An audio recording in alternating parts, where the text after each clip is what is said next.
Hi everyone. তো সকলে কেমন আছো? আশা করছি ভালো আছো। তো অনেক দিন ভিডিও আসেনি এবং আমাকে প্রায় অনেকেই কমেন্ট করেছিলে দাদা ভিডিও আসছে না কেন, এবং স্পেশাল এক্সিকিউটিভের এখনও পর্যন্ত কি আপডেট রয়েছে এবং কখন রেজাল্ট দেবে। কারণ পুজো সামনে আর বড় জোর 30টা দিন হাতে রয়েছে, তারপরেই তোমাদের পুজো। এখনও পর্যন্ত তোমাদের রেজাল্ট নিয়ে কোনো রকম আপডেট আসেনি। তো দাদা কবে রেজাল্ট দেবে, এরকমই আমাকে অনেকজন কমেন্ট করেছো। এবং আমারও একটু কিছু ফ্যামিলি নিজের একটু প্রবলেমের জন্য আমিও ভিডিও বানাতে পারিনি তোমাদের জন্যে।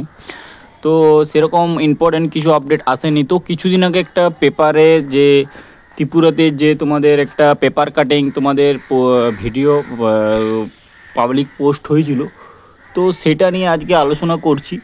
তো সেই পেপার কাটিংয়ে যে কিছু বলা রয়েছে সেইগুলো আমি এই ভিডিওতে আলোচনা করে বলবো। তো ভিডিওটা তোমরা সাসপেন্স রেখে ভিডিওটা ফুল দেখো, ভিডিওটা কেউ স্কিপ করো না, হয়তো কিছু মিস্টেক করে ফেলবে যদি কেউ স্কিপ করে থাকো। তো প্রত্যেকবারের মতন এবারও বলছি, চ্যানেলে নতুন হয়ে থাকলে চ্যানেলটি অবশ্যই সাবস্ক্রাইব করে রাখবেন, পাঁচ টাকা বেল আইকনটি প্রেস করে দেবে। যখনই আমি কোনো নতুন ভিডিও আপলোড করব সেই সাথে তার নোটিফিকেশান পেতে চ্যানেলটি অবশ্যই সাবস্ক্রাইব করতে কেউ ভুলবে না। তো তোমাদের একটা যে পেপার কাটিং যে পেপারে যে তোমাদের সংবাদপত্রে যে নোটিশটা পাবলিশ হয়েছে সেইটা আমি তোমাদেরকে আলোচনা করছি এবং সেটা আমি পুরোটাই পড়ছি। সেটা তোমরা ভালো করে এবং মন দিয়ে শুনতে থাকো যে কি বলা রয়েছে, এবং সেটাতে তোমরা আশা করছি বুঝে যেতে পারবে যে তোমাদের কখন রেজাল্ট পাবলিশ হতে পারে। তো পুলিশ এক্সিকিউটিভ পদে নিয়োগ নিয়ে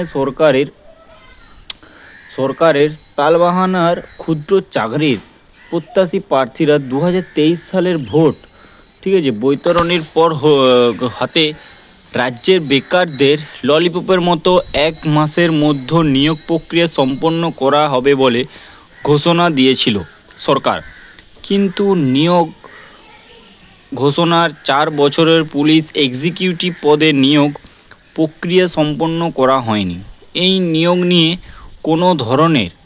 কোনো ধরনের উদ্যোগও দেখা যাচ্ছে না সরকারের। রাজ্য পুলিশের সদর দপ্তর কোনো আধিকারিকরা এই বিষয় নিয়ে কিছুই জানাতে পারছেন না। ফলে হতাশা ভুগছে আবেদনকারী প্রত্যাশী যুবক এবং যুবতীরা। বহু আবেদনকারীর এই 4 বছরের বয়স উত্তীর্ণ হয়ে গেছে।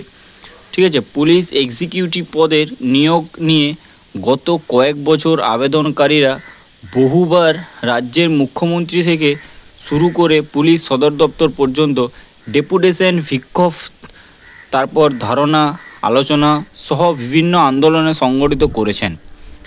এর পরেও রাজ্য সরকারের কোনো ধরনের সহানুভূতি দেখা যায়নি। তো পুলিশ এক্সিকিউটিভ পদে আবেদনকারীদের প্রার্থীদের প্রতি 2023 সালের বিধানসভা নির্বাচনের কয়েক মাস পূর্বে 2022 সালের মন্ত্রী সুকান্ত চৌধুরী সচিবালয়ে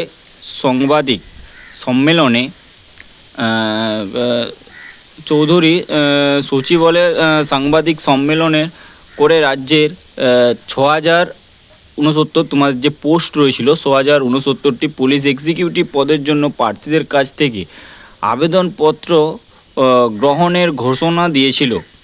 ঘোষণার মধ্যে মন্ত্রী জানিয়েছিল যে প্রক্রিয়া সম্পন্ন হওয়ার 1 মাসের মধ্যে নিয়োগ প্রক্রিয়া সম্পন্ন করা হবে। তোমাদের আবেদনপত্র জমা শেষ তারিখ ছিল তোমাদের 2022 সালের 13ই নভেম্বর। ঠিক আছে, 21 থেকে 45 বছর বয়সে যুবক যুবতীদের কাছ থেকে আবেদন চাওয়া হয়েছিল।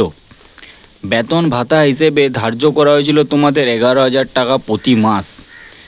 3 বছরের চুক্তিবদ্ধ হিসেবে নিয়োগ দেওয়া হবে বলে ঘোষণা হয়েছিল। কিন্তু আশ্চর্যজনকভাবে পুলিশ এক্সিকিউটিভ পদের জন্য আবেদনপত্র ঘোষণা করা হলেও গত 4 বছরের নিয়োগ প্রক্রিয়া সম্পন্ন করা হয়নি তোমাদের, সেটা তোমরা ভালো করে জানো।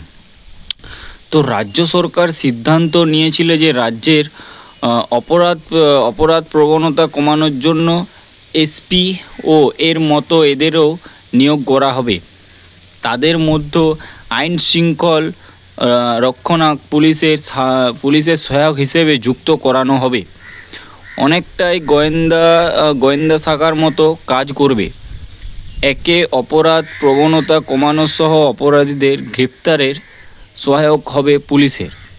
কিন্তু সরকারের সিদ্ধান্তে বাস্তবায়ন হয়নি। বিভিন্ন মহল থেকে বলা হয়েছিল সরকারের এই ঘোষণা ছিল কার্যত 2023 সালের ভোট বৈতরণীর পর হওয়ার। এটা তোমাদের কথা বলা হয়েছিল 2023 সালের ভোটের পর সরকার বেমালুম ভুলে গেছে যে পুলিশ এক্সিকিউটিভ পদের নিয়োগ নিয়ে যদিও রাজ্য কড়া দপ্তর থেকে এবং দমকল দপ্তরের নিয়োগ প্রক্রিয়া সম্পন্ন করানো হয়নি। গত কয়েক বছর ধরে আবেদনকারী প্রার্থীরা মুখ্যমন্ত্রীর বাড়ি ঘেরাও করে শুরু করে কেন ধরনের আন্দোলনের কর্মসূচি বাদ দিচ্ছেন না। এরপরেও সরকার এই নিয়োগ প্রক্রিয়া সম্পন্ন করছে না। একদিকে রাজ্য বেকারের সমস্ত যুবক যুবতীরা দিশেহারা হয়ে পড়ছে, তার উপর চাকরি দেওয়ার নাম করে বেকার যুবক যুবতীদের সাথে সরকার অভ্যন্তরের রসিকতা করে চলছে। অর্থনয় করে লাইন দাঁড়িয়ে আবেদনপত্র জমা দেওয়ার পর মুখ ফিরিয়ে রাখছেন রাজ্য সরকার। আগামী দিন পুলিশ এক্সিকিউটিভ পদে প্রত্যাশী প্রার্থীরা বৃহত্তম আন্দোলনের পথে হাঁটবে বলে জনৈক প্রার্থীদের জানায়। এই অবস্থায় দমকল এবং কার বিভাগেও তো তোমাদের স্পেশাল এক্সিকিউটিভের আমি যা কিছু বললাম এটা তোমাদের পেপারে কিছুদিন আগে তোমাদের পেপারে এটা ছেপেছিল। আমি কোনো তোমাদেরকে মন গড়ান কিছু বলিনি এবং এতদিন তোমাদেরকে যে বলে আসছি সেটাই এই পেপারে বলা হয়েছে। যে বারবার বলা হয়েছে যে তোমাদের স্পেশাল এক্সিকিউটিভের রেজাল্ট দিবে, খুব শীঘ্রই পাবলিশ হবে, কিন্তু এখনও পর্যন্ত সেরকম কোনো কিছু আপডেট হয়নি। আর আমি তোমাদেরকে আগে বলে আসছিলাম, আমি কেনে সবাই মোটামুটিভাবে বলে আসছিল যে তোমাদের একটা খুশির খবর আসতে চলেছে, তোমাদের স্ক্রুটিনি চলছে, অনেক কিছুই অনেক লোক বলেছিল। আমিও তোমাদেরকে বলেছিলাম যে খুব শীঘ্রই তোমাদের রেজাল্ট পাবলিশ হবে, কিন্তু সেইটা নিয়ে এখনও পর্যন্ত কোনো রকম আপডেটই আসেনি তোমাদের। তো পেপারে তোমাদের জানো যে পেপারে কোনো রকম ভুল বলে না, ঠিক আছে, এবং আমার চ্যানেলেও কোনো রকম তোমরা ভুল পাবে না, ঠিক আছে। পেপারে যেটা বলেছিল সেটা আমিও এতদিন ধরে বলে আসছি যে এখনও পর্যন্ত রেজাল্ট পাবলিশ হয়নি, তোমাদের খুব শিগগিরই পাবলিশ হবে, কিন্তু এখনও পর্যন্ত আমি সেই ডেট জানিনি যে কোন ডেটে তোমাদের পাবলিশ হতে পারে। পেপারও তোমাদেরকে সব ডিটেলস দিয়ে দিল, তোমাদের কখন ফর্ম ফিল আপ হয়েছিল, কত ভ্যাকেন্সি ছিল, কখন তোমাদের ফর্ম ফিল আপ শেষ হয়েছে এবং ভোটের আগে তোমাদের রেজাল্ট বেরোনোর কথা ছিল, ঠিক আছে। যাবতীয় A to Z তোমাদের এইখানে লেখা রয়েছে। কিন্তু তোমাদের যে রেজাল্ট পাবলিশ হবে সেটা নিয়ে এখনও পর্যন্ত কোনো কিছু আপডেট বলেনি। এখানে বলতেও পারত যে তোমাদের পুজোর আগে তোমাদের রেজাল্ট দিতে পারে, এটা তো এখানে মেনশন করতে পারত। তো মানে কি বলবো, কিছু বলারই নেই। তোমাদের রেজাল্ট কখন পাবলিশ হবে সেটাও এখনও পর্যন্ত হাইড হয়ে রয়েছে যে কখন তোমাদের রেজাল্ট পাবলিশ হবে।